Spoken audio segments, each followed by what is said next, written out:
Good morning, Scott here, known as Cantaloupe to some online, and I'm bringing a subject to you that's interesting to me. It might be of interest to you or someone you know, and that is influencing things.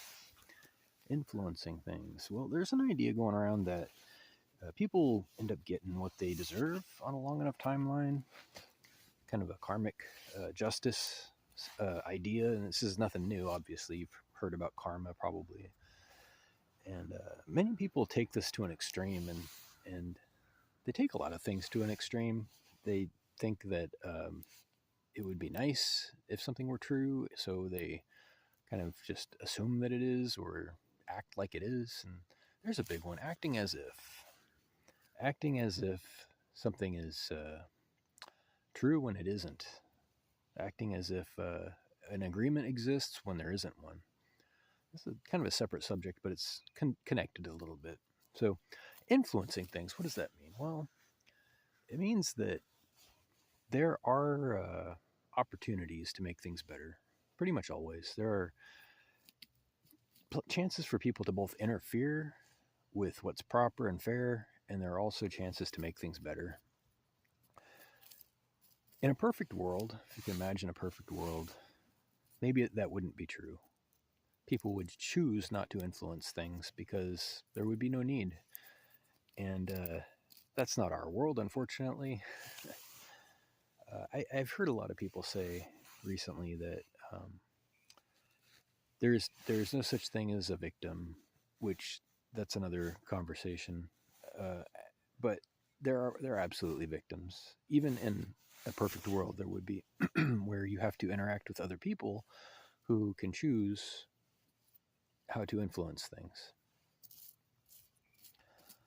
And there's pretty much always a way to influence things. Sometimes there's a way to influence things in a really, really profound way that has an absolute effect on the outcome.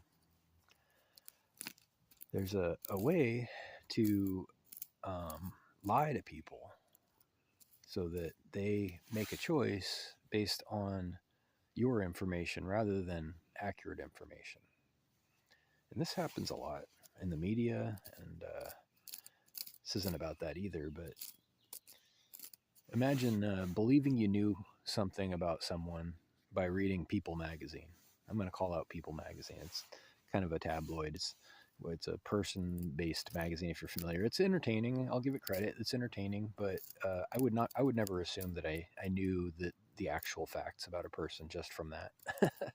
I would never assume anything that I read in there was true necessarily.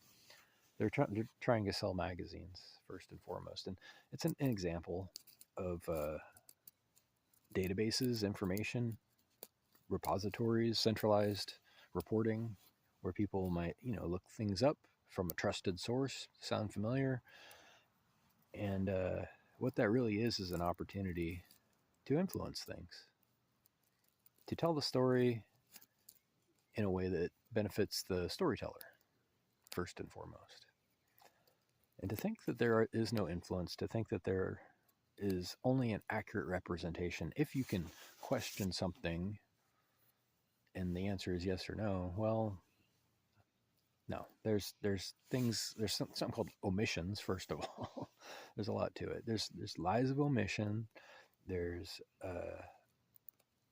just you know creating a picture by highlighting things that you wish and omitting things that you wish, that can drive something in a direction. It can create movement in a direction, and then you can create inertia and momentum even.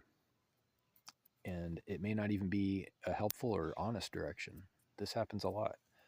It's difficult. It really is difficult to get your news nowadays. It's very difficult to get accurate news. And I like to say check your facts, but that's easier said than done, isn't it? Most of the time, it's easier said than done. Sometimes you got to rely on a third party, someone who maintains the database, so to speak, which is why it's of vital importance that that person is honest.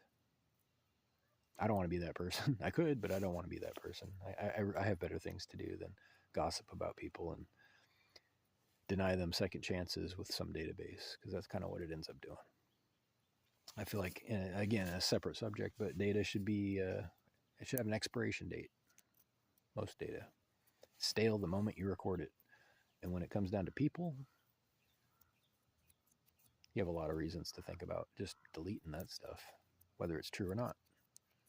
Anyway, it is Memorial Day 2025.